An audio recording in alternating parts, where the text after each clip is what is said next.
খাসি মাংস রান্না করবো। কড়াইতে সর্ষের তেল দিয়েছি, গোটা গরম মশলা আর পেঁয়াজ দিলাম। এবার এর মধ্যে আলু আর পেঁয়াজ মাংসটা একটু ভেজে নেবো। পেঁয়াজটা হালকা একটু লাল লাল করবো। আদা রসুন বাটা, নুন হলুদ দিয়েছি। এবার একটুখানি মশলার সাথে কষিয়ে নেবো। তারপরে মাংসটাকেও দেবো এর মধ্যে। তারপরে ঝাল গুঁড়ো লঙ্কাও দেবো।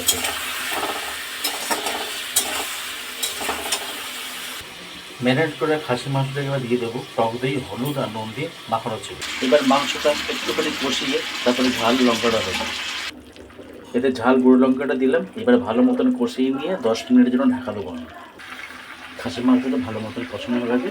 এবার আমি জল দিয়ে সেদ্ধ করে নেবো। আমাদের খাসি মাংস বানানো হয়ে গেছে। আপনারা এইভাবে করে খাবেন, খেতে খুব ভালো লাগবে ঝাল ঝাল করে। যদি ভিডিওটা ভালো লাগে লাইক শেয়ার সাবস্ক্রাইব কমেন্ট জানাবেন। আজকের এই ভিডিওটা এখানে শেষ করলাম। নমস্কার।